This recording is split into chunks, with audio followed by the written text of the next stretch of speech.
Hi everybody, today I'm using a Canon EOS 3 35mm film camera, but I'm going to use Yongnuo YN600-EX RT flashes with it. It's a combination of old school and new school.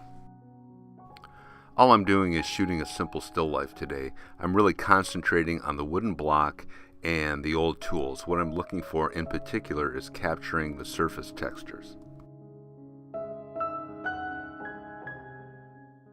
The Canon EOS 3 is a remarkable film camera. It has tons of DSLR-like features, but you get the advantage of shooting 35mm film. This is the very first time that I've used speed lights with this camera, so I'm going to use today two YN600-EX RT flashes. These are pretty much top-of-the-line Canon clones. They work very, very well. I've used them in professional situations, and I really like these flashes. I'm using the speedlight transmitter, the YN3RT, to control the flashes remotely. The transmitter sits on the hot shoe of the camera. I'm also using my psychotic L308S flash meter. I really like this meter and I use it all the time. What I thought I would do with this shoot is measure the flash with this meter and then try the built-in ETTL flash capability of the EOS 3. The lens I'm using for this shoot is a Canon 24-70 f4 zoom lens. I use this on my Canon 5D Mark III and it works really well with full frame cameras such as the EOS 3. I use two Westcott rapid boxes for this. On the left I use a strip box, which I really like. On the right, for the key light, I use a Westcott rapid box. I really like Westcott soft boxes. They're very durable, very professional, and hold up to a lot of abuse.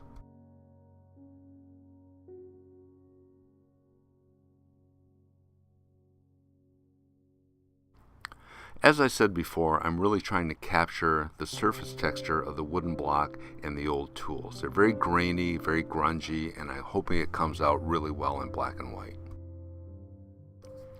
Here's a still of the setup. The strip box is on the left, back a little bit, and the key light is on the right. I'm starting out in manual mode for both of the flashes, and I've set them both to full power, as you can see on the right.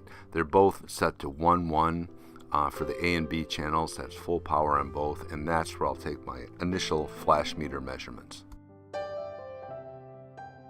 This is something that I do that you may find useful too for your own shoots. I label my flashes A, B, C, D's, and so on. So that way I know which ones to control from the remote trigger.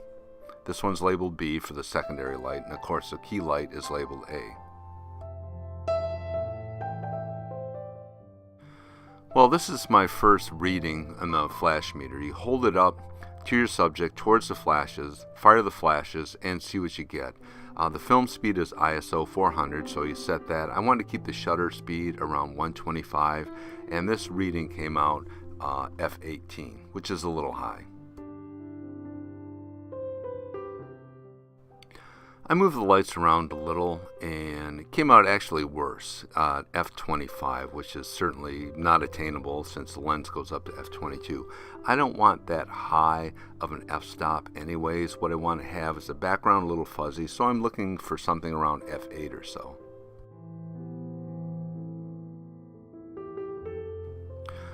One nice thing with the remote triggers, you can set the power level on the flashes. So I set the A flash, the key light, to 1/2 power, and the secondary light, the fill light, B, I set to 1/4 power. And I'm going to take a measurement and see how that comes out.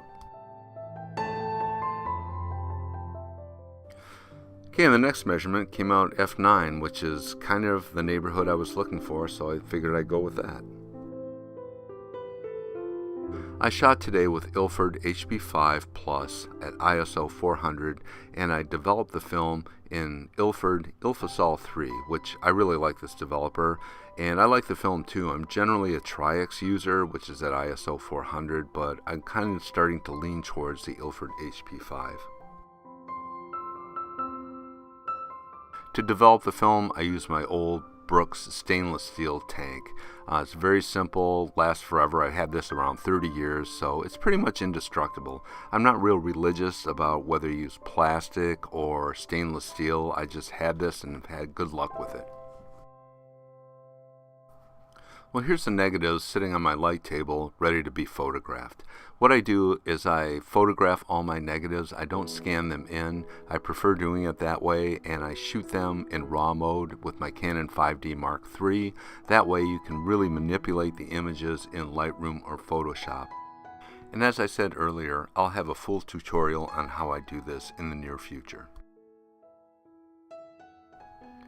Here's a couple of images that I've pulled into Lightroom after photographing them. As you can see, there's the negatives, and they look pretty dense and a little contrasty. The Moiré patterns is just from me taking the picture, and this did not appear on the screen.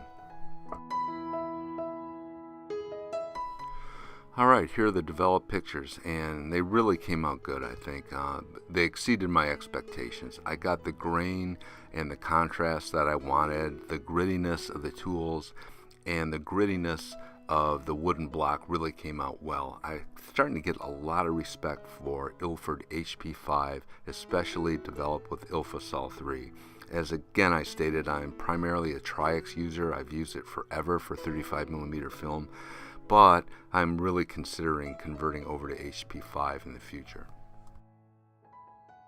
As you saw before, I shot in manual mode, measuring the flash with my flash meter, but I also shot with the camera's built-in flash metering capability, ETTL. This is very useful if you're not shooting in a fixed position, if you're moving around a lot. And again, that's the first time I've used it with this camera, and it just works great. You know, to be honest, I can't really tell the difference between the manual flash measurements and the shots taken with the internal ETTL mode of the camera. It works that well.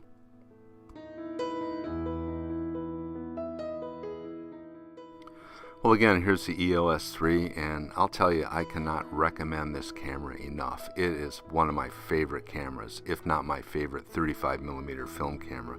You get all the advantages of a modern DSLR, but also you're shooting back an old school 35mm film. It's just a great camera. Well, as always, thanks for watching. This is Jeff signing off, and see you soon.